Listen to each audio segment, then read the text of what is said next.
Hello बच्चों, तो आज का क्लास स्टार्ट करें। मैं आज आपको और एक आपका कंपनीज फाइनल अकाउंट करवाने जा रहा हूं। वैसे तो हम लोग लगभग 8-9 क्वेश्चन कर चुके हैं, पर आज का जो क्वेश्चन है वो वेरी वेरी इंपॉर्टेंट है। इसमें कुछ आपको एक्स्ट्रा चीज जानने को मिलेगी, जैसे कि मैंने आप लोग को पहले तो बताया provision for discount on debtor creditor. उसके साथ बच्चों यहाँ पे आपको कुछ specific fund, sinking fund, investment, उसका इंटरेस्ट, उसका outstanding, appropriation of sinking fund, मतलब इन एडिशन टू बच्चों जो प्रीवियस हमने एडजस्टमेंट्स एंड फाइनल अकाउंट्स पढ़े थे, उसके साथ तुम्हें कुछ स्पेसिफिक फंड इन्वेस्टमेंट्स एंड उसके इंटरेस्ट प्लस उसके साथ कुछ एप्रोप्रिएशन के बारे में मालूम पड़ेगा। ओके बच्चों, सो लेट्स स्टार्ट। बुक निकालें सभी। हमारा आज का क्वेश्चन है, आपके बुक से देखिए बच्चों, हम तो सीरियली कर रहे हैं। सो आज मैं आपको करवाने जा रहा हूं बच्चों Bharat breaks 17 number, question number 17 बच्चों, भारत ब्रेक्स लिमिटेड। सो पहले क्वेश्चन पढ़ लेते हैं बच्चों। सभी बुक्स निकालें और साथ में क्वेश्चन को, मेरे साथ क्वेश्चन को अच्छे से पढ़ें एंड जहां मार्क देना है वहां मार्क दें बच्चों। So let's start from the following trial balance of Bharat Brakes Limited as at 31st March 2016। बच्चों prepare a statement of profit and loss for the year ended 31st March 2016। सभी को मालूम है companies final accounts close date है बच्चों 31st March and a balance sheet as on that date. So बच्चों here also यहाँ पे trial balance है, तो trial balance debit side credit side. Debit side में जितने बैलेंसेस है बच्चों all are expenses losses and बच्चों assets only, and credit side में जो आइटम्स है बच्चों इनकम्स गेन्स एंड बच्चों लायबिलिटीज ओनली। सो हमें अगर एक्सपेंसिव लॉसेस एसेट्स के बारे में जानना है तो हम डेबिट साइड को ही प्रीफर करेंगे, मतलब डेबिट साइड के साथ ही जाएंगे, क्रेडिट कभी नहीं देखेंगे। एंड अगर हमें इनकम्स गेन्स एंड लायबिलिटीज के बारे में जानना है तो सिर्फ हम क्रेडिट साइड को ही फॉलो करेंगे। उसके बाद इन दोनों को छोड़ के एडिशनल इंफॉर्मेशन जो होगा। सो बच्चों हमें सबको फॉर्मेट मालूम है, हम लोग सभी स्टूडेंट्स बच्चों we well know about the आपका format and the contents of the companies final account as per बच्चों आपका सेक्शन 1 to 9 में जो लिखा हुआ है कैसे कंटेंट्स होते हैं आपको सभी को डिटेल में मालूम है। हम बहुत सारे क्वेश्चंस कर चुके हैं, बहुत बार डिस्कशन कर चुका हूं, फिर भी हर क्वेश्चंस में आपको मैं बताता हूं। तो बच्चों स्टॉक आपका आएगा, आपको मालूम है stock opening stock, cost of material consume में, परचेज भी वही, वेजेस बच्चों एम्प्लॉइज बेनिफिट, मैन्युफैक्चरिंग एक्सपेंसेस बच्चों या अदर एक्सपेंसेस ले सकते हो, या आपको मैन्युफैक्चरिंग पर ये मैन्युफैक्चरिंग खर्च बोल रहा है, वेजेस तो नहीं बोल रहा, तो अदर में ही लेना। कैरेज इनवर्ड बच्चों, तो carriage inward means carriage and purchase, purchase में ऐड करोगे कॉस्ट ऑफ मटेरियल कंज्यूम में। Then carriage outward other expenses बच्चों, ये कैरेज एंड सेल्स है, salaries employees, insurance other, sundry debtor बच्चों ट्रेड रिसीवेबल, एसेट में जो होता है, bank balance cash and cash equivalent item, sinking fund investment बच्चों हमने फंड में इन्वेस्ट किया है तो स्पेसिफिक फंड में हमने पैसा लगाया है तो बच्चों इन्वेस्टमेंट में गया, ये आपका समझ में आया। डिवेंचर इंटरेस्ट बच्चों डिवेंचर से इंटरेस्ट मिल रहा है या दे रहे हो, डेबिट में है मतलब दे रहे हो बच्चों, तो दे रहे हैं मतलब ये फाइनेंस कॉस्ट हुआ। लैंड बिल्डिंग आपका tangible fixed asset, plant machinery tangible assets fixed asset में जाएगा। डायरेक्टर्स फीस बच्चों, डायरेक्टर तो एम्प्लॉय नहीं है, अदर एक्सपेंसेस में जाएगा।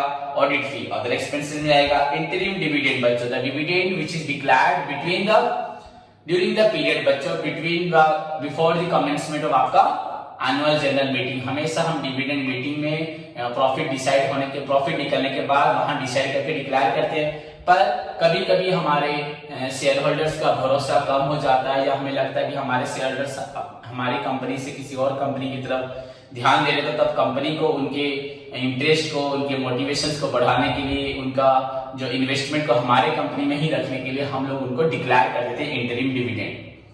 बच्चों final dividend, the dividend which is declared finally बच्चों इन द जनरल मीटिंग में जो डिसाइड होकर हम देते हैं उसको बच्चों बोला जाता है आपका फाइनल डिविडेंड।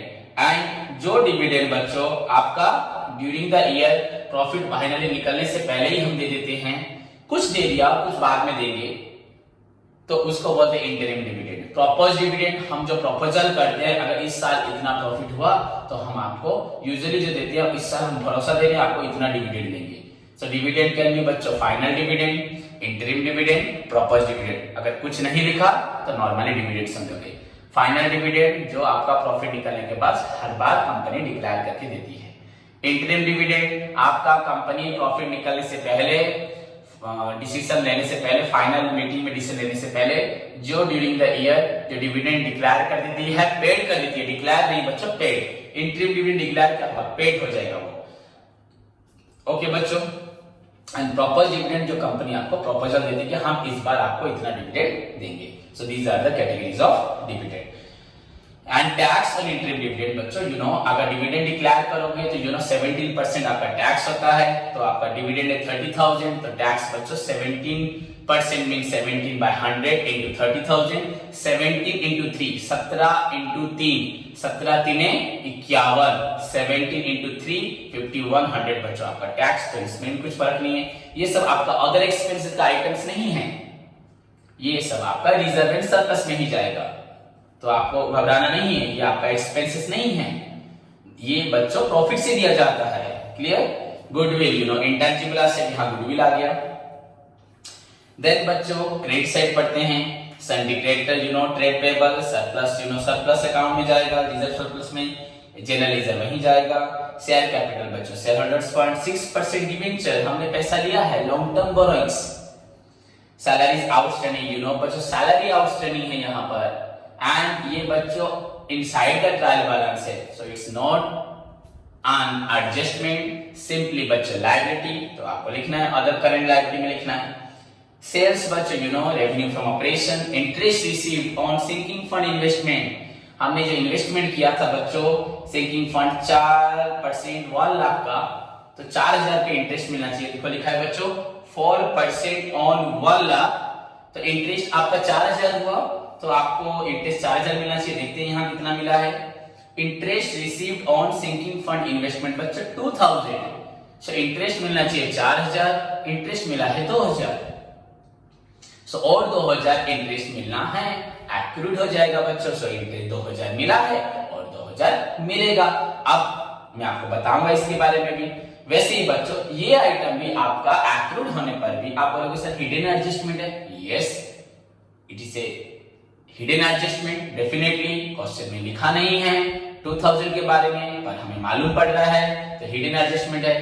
तो एक्रूड मतलब कोई बच्चा बोलेगा सर इनकम में भी आएगा, देन आपका एसेट में भी आएगा, बट नहीं बच्चों, स्पेसिफिक फंड है ये। क्या है? Specific fund. आप नॉन ट्रेडिंग का नोट निकालेंगे in your +2 session, in your +3 आपका फर्स्ट ईयर में मैंने आपको पढ़ाया है, फर्स्ट सेमिस्टर में। अगर किसी भी स्पेसिफिक फंड को हम इन्वेस्ट करते हैं, पैसा लगाते हैं, तो वो तो आपका लायबिलिटी होगा, उससे जो इंटरेस्ट मिलता है उसको भी आप लायबिलिटी साइड में ही ऐड कर देंगे, और मिलने वाला ही लायबिलिटी मतलब आप जो इंटरेस्ट मिलता है तो आपका फंड बढ़ जाता है। मेरे कहने का मतलब है आपने जो इन्वेस्ट पैसा रखा है सिंकिंग फंड में, किस लिए रखा है? मुझे 10 साल के बाद एक नई बिल्डिंग चाहिए, तो बिल्डिंग के लिए पैसा रखे। वो पैसा तो उपभोग नहीं कर सकते, आपको अपने बिजनेस के लिए बिल्डिंग खरीदना है। समझ में आया कि नहीं बच्चों? सो हमने एक फिक्स्ड अमाउंट रखा पीरियडिकली, सो दैट हम अपने फ्यूचर में एक लॉन्ग टर्म एसेट्स को रिप्लेस कर सकते हैं। समझ में आया कि नहीं? एन अमाउंट बच्चों a fixed amount which is kept aside बच्चों periodically बच्चों to meet the cost of long term asset। तो वो जो हम अमाउंट रखते हैं बच्चों, that amount को sinking fund इन्वेस्ट में हम इन्वेस्ट करते हैं, तो उसका इंटरेस्ट भी हमें मिलेगा। तो हमें चाहिए 10 लाख रुपए 10 साल के बाद बिल्डिंग के लिए, या 50 लाख रुपए चाहिए, 1 करोड़ चाहिए, तो हम कुछ पैसा रखते रहेंगे, प्लस इंटरेस्ट मिलेगा, पैसा प्लस इंटरेस्ट मिलकर वो फंड बढ़ जाएगा। 10 साल के बाद हमारी मशीन, हमारा घर, हमारा बिल्डिंग हमें मिल जाएगा। घर तो नहीं, बिल्डिंग मिल जाएगा, जो भी आपका ऑफिस बिल्डिंग हो, फैक्ट्री बिल्डिंग हो, कुछ भी हो, गोडाउन हो, कुछ भी हो। तो स्पेसिफिक फंड पे जो इंटरेस्ट होता है बच्चों, वो उसी फंड में ऐड होता है, उसको हम इनकम करके अपने बिजनेस में लेके उसे यूटिलाइज नहीं करते, वो फंड बढ़ाने के लिए ही होता है। मेरी बात को सुनो, सपोज हमारे पेरेंट्स हमारे लिए कुछ पैसा रखते हैं बैंक में, फिक्स डिपॉजिट, बेटी की शादी करना है, तो उसका जो इंटरेस्ट आता है पापा का ले आते हैं घर पे यूज करते नहीं, पैसा प्लस इंटरेस्ट मिलके एक दिन बेटी की शादी हो जाएगी, तो उस जो इंटरेस्ट मिला उसको पापा ने पीएनबी अकाउंट में शो नहीं किया, जो पैसा रखा है वो तो लायबिलिटी में जा रहा है। ये तो बैंक डिपॉजिट मत सोचो, it's a provision for your daughter's marriage, हमारी बेटी की शादी के लिए। बट ये पर्सनल चीजें है, हम बिजनेस के बारे में बात कर रहे हैं, तो बिजनेस में ऐसे ले जाओ बच्चों, provision for plant and machinery, जैसे डॉटर्स मैरिज था, प्लांट एंड मशीनरी के लिए पैसा रखा है, हमने सिंकिंग फंड इन्वेस्टमेंट हमने किया है, किसी पर्पस के लिए किया है, एंड वहां जो इंटरेस्ट मिल रहा है उसको हम निकालेंगे, क्यों प्रॉफिट में शो करेंगे, उसको उसी फंड को बढ़ाएंगे, क्योंकि द प्रिंसिपल अमाउंट जो इन्वेस्ट किया है टुगेदर विद बच्चों इंटरेस्ट, दोनों ही एक दिन हमारे लिए लायबिलिटी में जाएगा, हमारे खर्च को पूरा करेगा। सो यहाँ पे जो इंटरेस्ट आ रहा है इसको भी आपको एक्सपेंसेस में इनकम में लिखना नहीं है। मैं बार बार कह रहा हूं बच्चों, पढ़ाई को पूरे अच्छे से समझो, क्वेश्चन को समझा रहा हूं बच्चों, तब से अभी तो स्टार्ट कर देना चाहिए।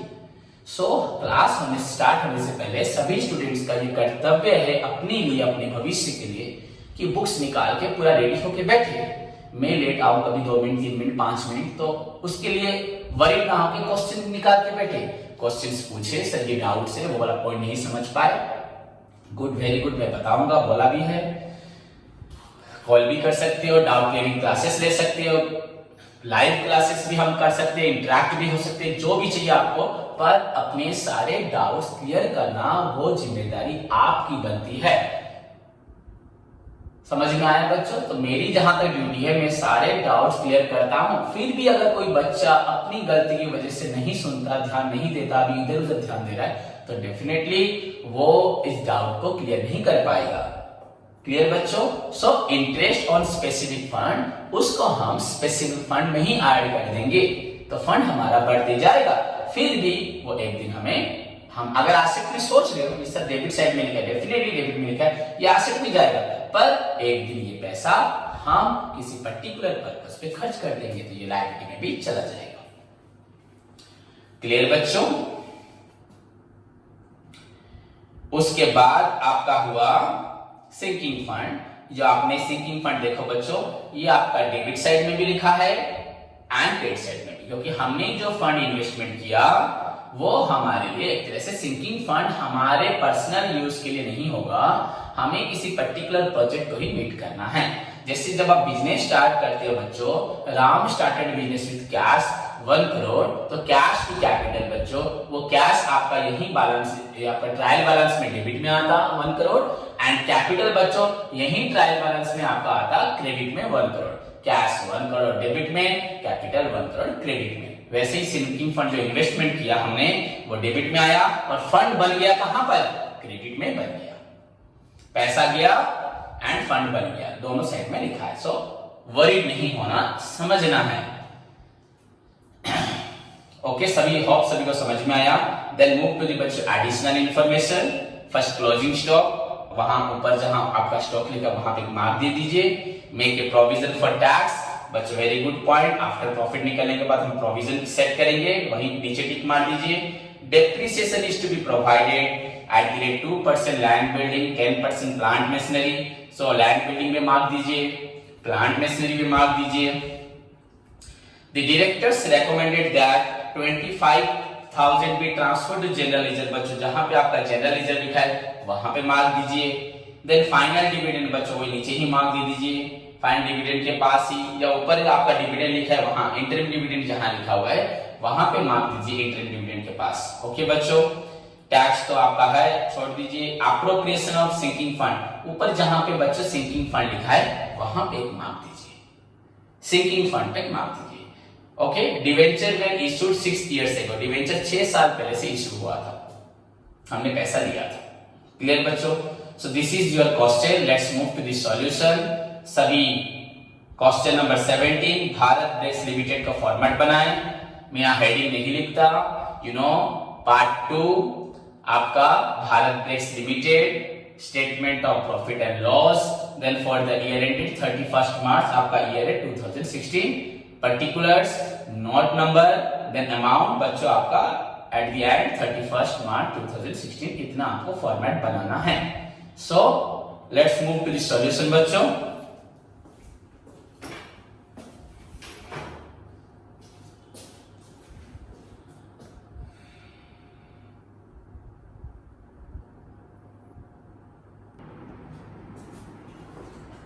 तो बच्चों पहले हम लोग सभी को मालूम है क्वेश्चन नंबर 17 मैंने बोला आपको सॉल्यूशन।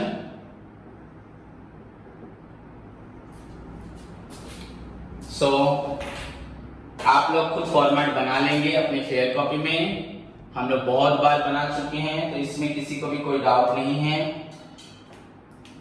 फिर भी बार बार आप लोगों को ये बात बोलता हूं मैं। ओके स्टूडेंट्स, सो आपका पहली चीज है पर्टिकुलर्स के लिए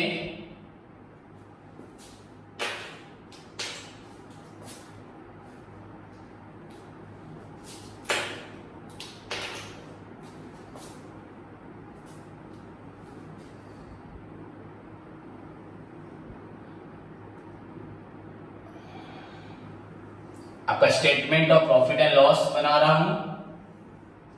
सो बच्चों दिस इज योर पर्टिकुलर्स, ये आपका हुआ नोट नंबर, ये आपका अमाउंट हुआ ऑन 31 मार्च 2000 आपका 16। बच्चों आपका amount in rupees and this side को हम लोग यूज करते हैं आपका वर्किंग नोट्स के लिए। Clear? So this is your format. Heading आपको मालूम है सभी को हेडिंग क्या देना है, सो उसके बारे में मैं आपको कुछ नहीं बता रहा।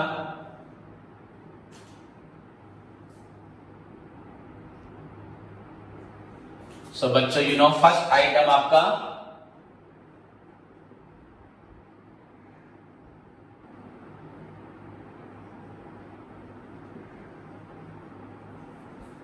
Revenue from operation. Second point बच्चों आप लोगों का अदर इनकम्स। थर्ड पॉइंट आपका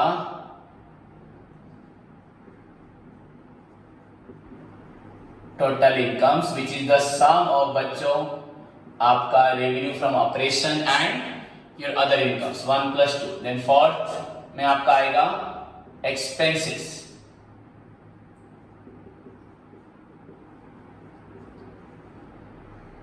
यहां बच्चा रिटर्न तो नहीं था बट हमें तो आइटम याद है सब। कॉस्ट ऑफ मटेरियल कंज्यूम में, materials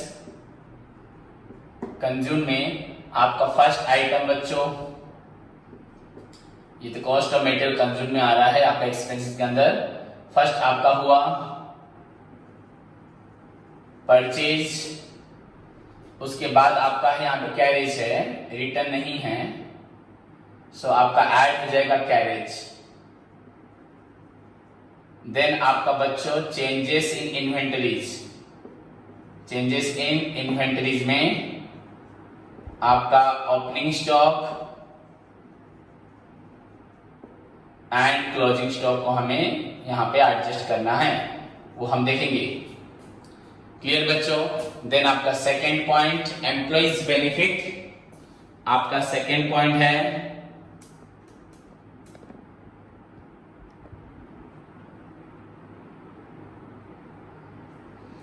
employees benefit expenses.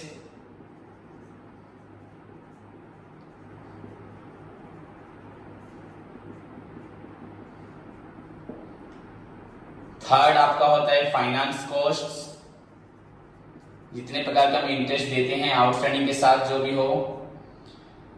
Then आपका depreciation and amortization, tangible assets के ऊपर अगर होता है तो वो आपका डेप्रिसिएशन, अगर इंटैंजिबल एसेट्स के ऊपर होता है तो आपका एमोर्टाइजेशन। देन आपका लास्ट हुआ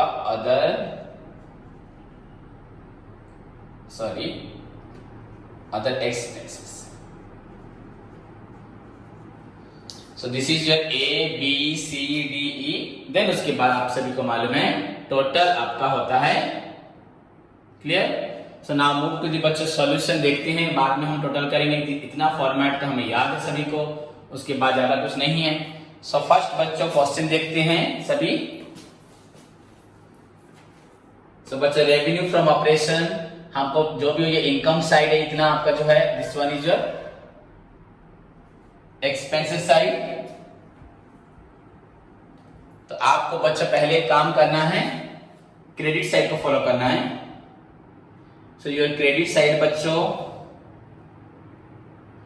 सेल्स, आपका लिखा है सेल्स, रिटर्न तो कुछ है ही नहीं। तो आपका रेवेन्यू फ्रॉम ऑपरेशन में आपको नेट सेल्स प्रेजेंट करना है, एंड दैट इज योर बच्चों आपका है 7,70,000। एंड बच्चों अदर इनकम्स में आपका, एंड बच्चों क्वेश्चन को सभी स्टूडेंट्स ध्यान से पूरे लगन के साथ देखें।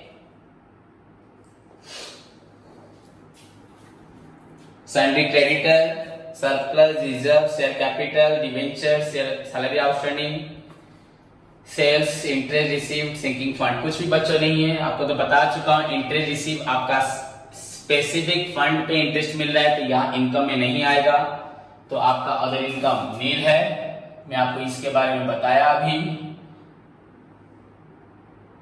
क्योंकि स्पेसिफिक फंड से जो इंटरेस्ट मिल रहा है उसको हम उठाएंगे नहीं, वहीं रख देंगे, तो वो आपका उसी लाइबिलिटी साइड में ही जाएगा। तो दिस इज योर बच्चों 7,70,000 आपका हुआ। जो भी स्टूडेंट्स अगर इस प्रॉब्लम को प्रैक्टिस किए हैं और उस इंटरेस्ट को लिख दिए तो उनका आंसर कभी नहीं मैच करेगा, वहीं पे उनकी गलती होगी, क्योंकि वो स्पेसिफिक फंड को नहीं भूल गए होंगे। ये बात आपने पढ़ा है बच्चों नॉन ट्रेडिंग ऑर्गेनाइजेशन में, क्योंकि वहां बेसिकली बहुत सारे फंड्स होते हैं। नाउ बच्चों एक्सपेंसेस में आते हैं हम लोग।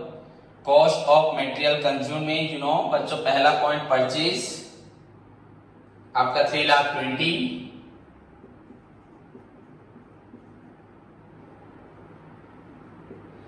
देन आपका कैरेज है बच्चों 10,000, ये आपका हो गया। रिटर्न तो नहीं है आपका कुछ भी, 3,30,000। देन चेंजेस इन इन्वेंटरी में बच्चों ओपनिंग स्टॉक आपका 60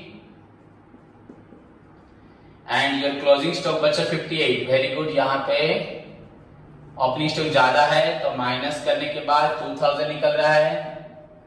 तो चेंजेस इन इन्वेंटरी के रिजल्ट को हम ऐड करते हैं 3,30,000 और यहां से ओपनिंग स्टॉक एक्स्ट्रा हुआ 2, सो 3,32,000। This is your cost of material consumed, cost of material consumed. एक बच्चा अगर थोड़ा सा ध्यान देगा एंड पूरा मजे के साथ एक्साइटमेंट के साथ बच्चा थोड़ा पढ़ाई करेगा, उसको खुद फील होगा। हम जब पहले फाइनल अकाउंट्स बनाते थे, ट्रेडिंग अकाउंट बनाना, देन P&L बनाना, कितना टाइम टेकिंग था। यहाँ बस क्वेश्चन को एक बार समझना बच्चा, वेरी सिंपली हम तो पहुंच गए आंसर। बस employees benefit expenses, finance cost, depreciation, other expenses, मतलब आपका फाइनल अकाउंट तो बन गया, मतलब P&L अकाउंट तक बन गया। फर्स्ट पार्ट खत्म हो गया, सेकंड पार्ट भी खत्म हो गया, थर्ड पार्ट जो बैलेंस शीट है बस उसको हमें करना है। वेरी सिंपल बच्चों, ये फॉर्मेट आपका। देन एम्प्लॉइज बेनिफिट एक्सपेंसेस देखते हैं। एम्प्लॉइज बेनिफिट एक्सपेंसेस बच्चों वेजेस है एंड सैलरीज है, दो आइटम से अगर आप वर्किंग नोट बनाना चाहते हैं तो यहाँ पे 1 लिखिए एंड वर्किंग नोट 1 में बच्चों एम्प्लॉइज बेनिफिट एक्सपेंसेस, तो ये हमारा रहा कलम। फर्स्ट तो आपका वेजेस है, कोई मार्किंग नहीं है बच्चों, डायरेक्ट 90,000 लिखेंगे। देन उसके बाद आपका कह रहे सैलरीज है बच्चों, इस पे भी कोई मार्किंग नहीं है, जो आउटस्टैंडिंग है वो ट्रायल बैलेंस के अंदर है तो वो लायबिलिटी में जाएगा, यहां कुछ फर्क नहीं पड़ेगा। सो दिस इज योर बच्चों 60,000। सो टोटल अगर बोला जाए एम्प्लॉइज बेनिफिट एक्सपेंसेस आपका होता है 1,50,000। सो राइट अगेंस्ट बच्चों आपका बी पॉइंट जो है 1 लाख आपका 50,000। क्लियर। उसके बाद बच्चों नेक्स्ट पॉइंट आपका है फाइनेंस कॉस्ट। सो यहां पे वर्किंग नोट 2 करते हैं। फाइनेंस कॉस्ट सभी स्टूडेंट देखें अच्छे से, कैसे मैंने लिखा है सभी स्टूडेंट देखें बच्चों। फाइनेंस कॉस्ट को किस तरह हम लोगों ने प्रेजेंट किया है।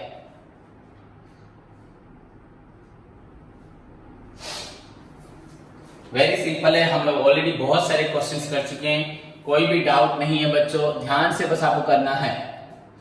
Finance cost. सो बच्चों फाइनेंस कॉस्ट में हमने डिबेंचर इंटरेस्ट दिया है 6,000।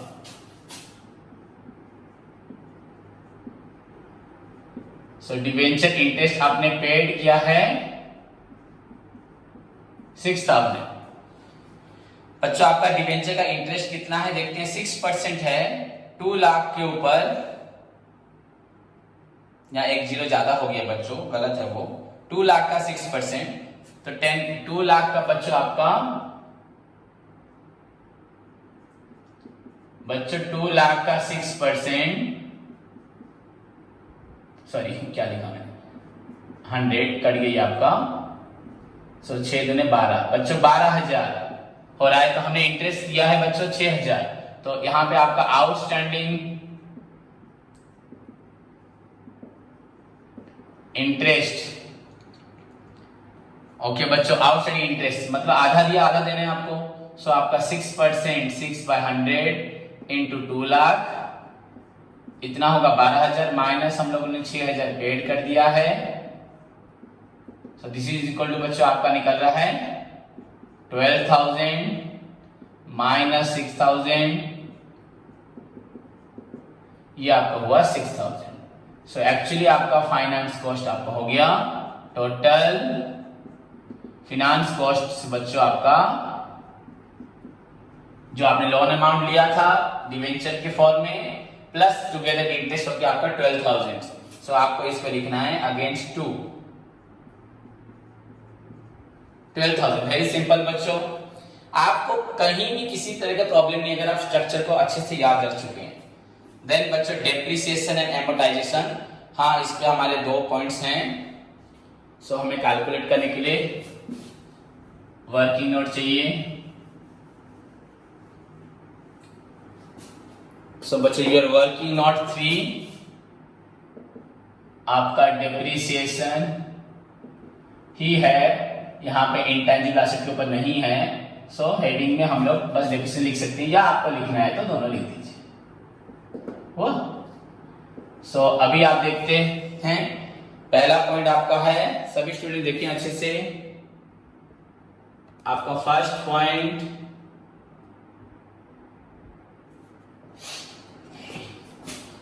Depreciation is to be proved, prove नहीं बच्चा provided 2% on land and building. Depreciation on land and building बच्चों 2% है। आपका लैंड बिल्डिंग कितना है 3 lakh, 2% on 3 lakh. So 2 into 3 बच्चों आपका 6,000। देन डेप्रिसिएशन ऑन आपका प्लांट एंड मशीनरी 10% है बच्चों आपका 4,50,000 पे। आपका प्लांट मशीनरी का वैल्यू है 4,50,000, उस पे 10%, सो 45,000। सो टोटल ऑफ बच्चों आपका डेप्रिसिएशन एंड एमोर्टाइजेशन ये आपका 51,000।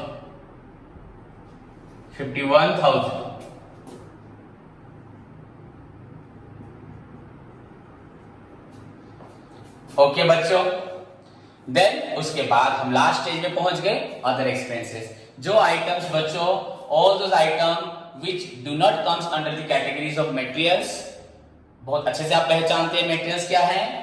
एम्प्लॉइज बेनिफिट एक्सपेंसेस वो भी आप जानते हैं, आपका फाइनेंस कॉस्ट हो चुका है, वो भी आप जानते हैं। डेप्रिसिएशन एमोर्टाइजेशन उसको भी आप अच्छे से जानते हैं। ओके बच्चों, एंड फाइनली आपका जो रहा अदर एक्सपेंसेस, जितने आइटम्स आपके इन चारों कैटेगरी में नहीं आते वो आपके सारे अदर एक्सपेंसेस में आते हैं। तो उसके लिए भी हमें एक शेड्यूल बनाना पड़ेगा, that will be your schedule number 4, working note number 4। बच्चों हमें तो ऐसे बहुत सारे फाइनल अकाउंट्स फ्यूचर में पढ़ने हैं, पर हमारे पास अभी तक आपके जितने कोर्स जहां तक कंसर्न है आपका ज्यादा कोर्स में नहीं है, नहीं तो बैंकिंग फाइनेंस अकाउंट में भी हम इस तरह ही पढ़ते हैं। सो नाउ आपका वर्किंग नोट 4 आपका इंडिकेट करता है, बनाया जाता है किस लिए, अदर एक्सपेंसेस के लिए। सो जितने आइटम्स आपके इनमें नहीं आएंगे कैटेगरी में, सब आएंगे यहाँ पर। सो स्टॉक स्टार्ट करते हैं डेबिट साइड में। स्टॉक परचेज, डेबिट साइड ही देखना है हमें, क्रेडिट साइड नहीं देखना। Stock, purchase, wages, manufacturing expenses बच्चों,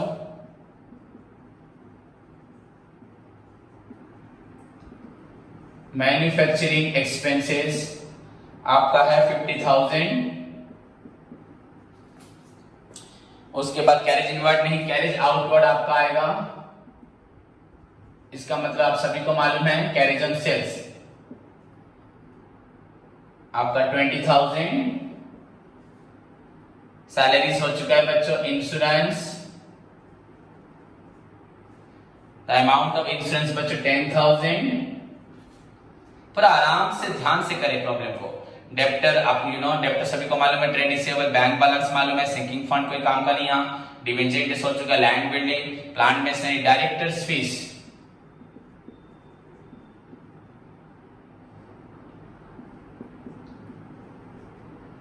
फीस बच्चों आपका 15,000। ऑडिट फीस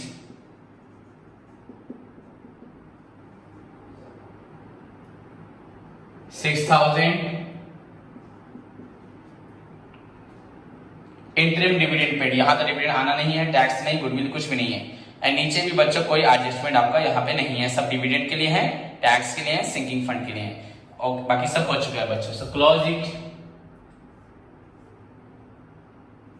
योर बच्चों टोटल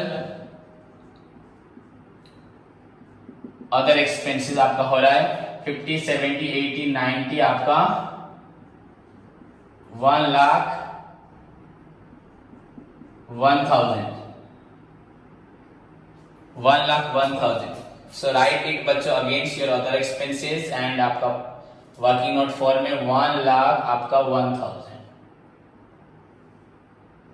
उसके बाद आपका टास्क है टोटल एक्सपेंस निकालना, that is the sum of, which is the sum of a plus b plus c plus d plus e। So total आपका कितना होता है 0 0 0 1 1 2 2 4 4 2 6 5 1 6 5 11 3 14 4 1 3 1 4 1 5 1 6। दिस इज योर बच्चों 6,46,000। सभी स्टूडेंट ध्यान से देखें, आपका हो रहा है 6,46,000।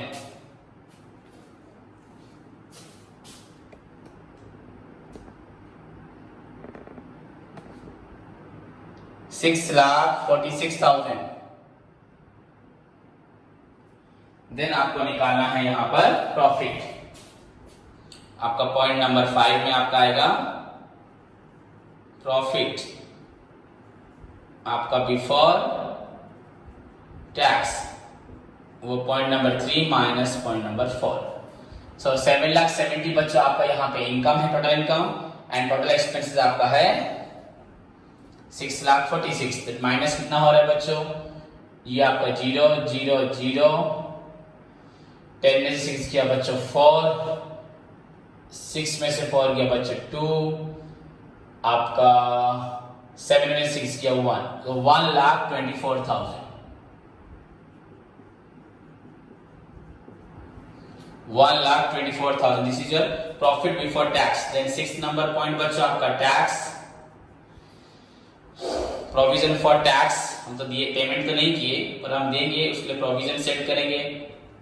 प्रोविजन फॉर आपका इनकम टैक्स आपका है 50,000।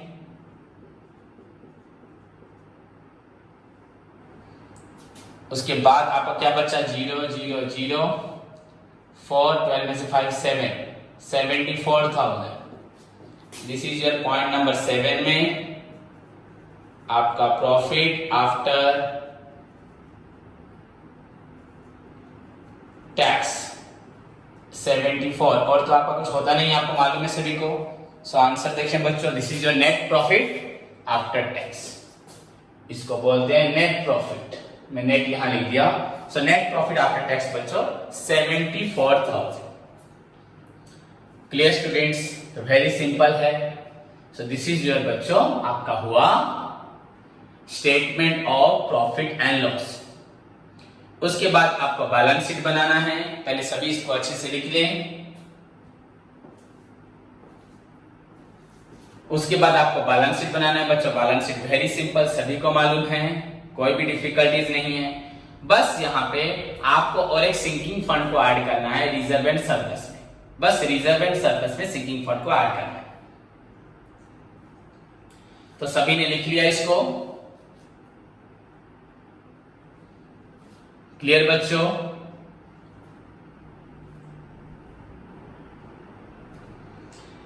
तो अब इसका बैलेंस शीट आप लोग खुद बनाने का कोशिश करेंगे, पर मैं आपको बता देता हूं। बच्चों, आपको पहले बैलेंस शीट में इक्विटी एंड लायबिलिटीज में पहले आपको इक्विटी के साथ जाना है, देन लायबिलिटीज में आएगा। इक्विटी में आपका आता है शेयर होल्डर्स फंड्स। मेरी बात को सुने या फॉर्मेट निकालें या किसी प्रीवियस क्वेश्चन को भी निकाल के उसके सॉल्यूशन के साथ देखें। तो पहले इक्विटी बच्चों आता है। इक्विटी में आपका शेयर होल्डर्स फंड्स। यहाँ क्वेश्चन में बच्चों शेयर कैपिटल लिखा हुआ है 5 लाख। किसी प्रकार का कॉल सिनेरियो नहीं है, फॉरफीचर नहीं है, प्रीमियम नहीं है, कुछ भी नहीं है। सिर्फ आपको शेयर होल्डर्स फंड में वर्किंग नोट्स बना के शेयर होल्डर्स फंड को आपको लिख देना है 5 लाख। उसके बाद आपको लिखना है रिजर्व एंड सरप्लस। सो बच्चों, रिजर्व एंड सरप्लस में क्या करना है मैं बता दे रहा हूं, आप खुद कर सकते हैं। नहीं कर पाए तो नेक्स्ट क्लास में मैं कर दूंगा। सो बच्चों, रिजर्व एंड सरप्लस में पहली बात आपका रिजर्व है 78,000। क्लियर बच्चों? उसमें आपको इस साल का रिजर्व बच्चों नीचे डायरेक्ट लिख दिया है 25,000 हमने ट्रांसफर किया। तो इसी प्रॉफिट से 25,000 आपका रिजर्व में जा रहा है। सो रिजर्व 78 में आप 25,000 ऐड कर दें, वो रिजर्व खत्म हो गया। अब आया सरप्लस। बच्चों आपको मालूम है reserve then transfer to reserve. Transfer to reserve हम हमेशा एक परसेंटेज से कैलकुलेट करते हैं, पर यहाँ पे अमाउंट दे दिया है तो हमें कैलकुलेट करने की किसी प्रकार की जरूरत भी नहीं। यहाँ पे calculator is not required because company ने अपने हिसाब से कुछ ट्रांसफर किया है। सो 78 प्लस 25 आपका रिजर्व खत्म हो गया। बस याद रखना ये 25 आपका इस साल के प्रॉफिट से माइनस होगा। छोड़ो। देन सरप्लस आपका प्रीवियस ईयर सरप्लस है 63,100 एंड दिस ईयर सरप्लस आपका निकला प्रॉफिट 74,000। दोनों को ऐड कीजिए। क्लियर बच्चों? देन माइनस आपका डिविडेंड, आप सभी को मालूम है, उसके बाद माइनस होगा डिविडेंड। तो बच्चों यहाँ पे पहले एक डिविडेंड दिया है ट्रायल बैलेंस के अंदर, उस डिविडेंड को भी आप यहीं पे माइनस करेंगे। वहां इस अकाउंट में माइनस नहीं होता। आपका last year profit 63,100, this year profit बच्चों 74, दोनों को प्लस करके ऐसे लिख दे राइट साइड में। फिर यहाँ माइनस करें इंटरिम डिविडेंड आपका 30,000, फर्स्ट कलम में लिखिए। Tax on interim dividend 5,100। Then final dividend बच्चों इतना ही नहीं, ये दो नहीं, ये तो इंटरिम डिविडेंड साल के बीच में दिया था। फाइनल डिविडेंड बच्चों कितना है आपका 9% ऑन इक्विटी शेयर। बच्चों आपका इक्विटी शेयर कितना है 5 लाख। 5 लाख का बच्चों नीचे जो 4 नंबर एडिशनल में लिखा है 9%, तो 5 लाख का बच्चों 9% 45,000। सो लिखिए फाइनल डिविडेंड, पहले इंटरिम डिविडेंड 30,000, टैक्स हुआ 5100, फाइनल डिविडेंड बच्चों 45,000, देन टैक्स बच्चों 45,000 का 17% निकालो। 4 आइटम्स हो गए बच्चों। डिविडेंड जो बस आपका डिविडेंड एंड टैक्स होता है, यहाँ पे डिविडेंड 2 प्रकार हो गए, interim dividend tax, final dividend tax. इन 4 आइटम को लिखो। ओके बच्चों। देन उसके बाद बच्चों आपका ट्रांसफर टू रिजर्व, आपने ये तो 4 आइटम्स को आप प्रॉफिट से माइनस करेंगे, last year profit and this year profit से। आपका ट्रांसफर टू रिजर्व बच्चों 25,000, उसको भी वहां लिखो, आपको माइनस करना है। प्लस उसके साथ बच्चों ₹10,000 is appropriated for sinking fund, आपका एडजस्टमेंट नंबर 5। आपको 10,000 रुपीज रखना है सिंकिंग फंड के लिए। मतलब बच्चों सिंकिंग फंड के लिए आपको पैसा निकाल के रखना है 10,000 पे, तो वो भी तो प्रॉफिट से निकालोगे। रिजर्व और सिंकिंग फंड में फर्क क्या है? रिजर्व हमने जो पैसा रखा है किसी भी जरूरत को पूरा करेंगे, सिंकिंग फंड में जो पैसा रखा है वो किसी लॉन्ग टर्म रिक्वायरमेंट्स को, मैं स्पेसिफिक नहीं बोल रहा। अगर सिंकिंग फंड बच्चों पर बिल्डिंग होगा तो बिल्डिंग हो सकता है, नहीं तो पर जो भी हो लॉन्ग टर्म रिक्वायरमेंट्स को फुलफिल करेंगे फंड से, सिंकिंग फंड से लॉन्ग टर्म। एंड रिजर्व आप लॉन्ग टर्म करें, शॉर्ट टर्म करें, कहीं भी यूज करें। तो नाउ सिंकिंग फंड के लिए जो 10,000 रुपए ट्रांसफर किया उसको भी प्रॉफिट से माइनस करेंगे। मतलब आपका सरप्लस अकाउंट प्लस प्रॉफिट से आपको 2 डिविडेंड माइनस करने, plus 2 tax 4, plus reserve 5, plus sinking fund 6। ये 6 आइटम्स माइनस कीजिए प्रॉफिट से। जो निकला आपका कम निकले ज्यादा निकले उसको लिखिए बाहर कलम में। तो ऊपर आपका रिजर्व था आपका 78 प्लस 25 प्लस यह प्रॉफिट निकल गया। इतने से खत्म नहीं हुआ, पर सिंकिंग फंड जो है हमारा इन्वेस्टमेंट वो भी तो है, वो भी रिजर्व में है। रिजर्व एंड सरप्लस अकाउंट में ही फंड आएगा, but reserve is a general reserve, कहीं भी यूज कर सकते हो। सिंकिंग फंड बस लॉन्ग टर्म में। तो उसी कलम में आप थर्ड पॉइंट, पहला हेडिंग था general reserve, then transfer to reserve, वो क्लोज हो गया। देन सरप्लस प्रॉफिट से माइनस किया dividend, interim dividend tax, final dividend tax, general reserve minus किया। सिंकिंग फंड आपका जो अप्रोप्रिएशन 10,000 पे हुआ वो भी माइनस किया, उसको बाहर लिख दिया। अब और एक होगा हेडिंग सिंकिंग फंड। आपका सिंकिंग फंड कितना है? 90,000 है। इंटरेस्ट कितना मिला है? 2,000, तो वही फंड में ऐड करो, कितना हो गया? 92। आपको इंटरेस्ट कितना और मिलना है? इंटरेस्ट 4% है 1 लाख के ऊपर बच्चों, तो और 2,000, तो 94 बच्चों। आपका फंड 1 लाख रुपए का फंड है, पर आपने रखा है 90,000, सो आप 1 लाख पे इंटरेस्ट पाएंगे। बच्चों हमें 1 लाख रुपए लेना है, पर अब रख रहे हैं 90,000, सो फंड है 90,000, इंटरेस्ट मिला 2,000 और मिलेगा 2,000, सो 90 plus 2 interest plus 2 accrued interest, plus इस साल हमने जो फंड बनाया 10,000 जो माइनस किया वो 10,000 प्रॉफिट से माइनस कहां पे चला गया? आपका सिंकिंग फंड में चला गया। सो सिंकिंग फंड हेडिंग करोगे, सिंकिंग फंड लिखोगे, इंटरेस्ट लिखोगे, एक्रूड इंटरेस्ट लिखोगे। उसके बाद बच्चों आपको लिखना है अप्रोप्रिएशन ऑफ सिंकिंग फंड 10,000। तो जो निकला 92, 94 प्लस 10 1 लाख 4 हो रहा है, उसको आपको वही बाहर कलम में लिखना है। फिर रिजर्व का अमाउंट, तो सरप्लस प्रॉफिट का जो अमाउंट बचा एंड सिंकिंग फंड का जो अमाउंट है, तीनों को मिला के आपको लिख देना है। कहां पर? रिजर्व एंड सरप्लस में। बच्चों में एक पॉइंट भी नहीं छोड़ रहा, फिर भी बोल रहा हूं, अगर किसी को भी कोई भी डाउट है तो मुझे तुरंत क्लास के बाद कॉल करें, या हम वहीं पे लाइव इंटरेक्ट करेंगे एंड मैं आपके डाउट्स क्लियर करूंगा। बट जो बच्चा प्रैक्टिस नहीं करेगा, थॉरली मेरी बात को नहीं सुनेगा, क्लास सुनते हुए इधर उधर ध्यान रखेगा, क्वेश्चंस खोल के नहीं बैठेगा, प्रैक्टिस क्लास से पहले अगर वो प्रीवियस क्वेश्चंस को एक बार प्रैक्टिस करके फॉर्मेट्स को पढ़ के नहीं आएगा तो वो प्रॉब्लम सॉल्व नहीं कर पाएगा। तो ये आपका पहला कर्तव्य है। ओके बच्चों, होप अब सभी स्टूडेंट्स अच्छे से बैलेंस शीट बना पाओगे। धन्यवाद।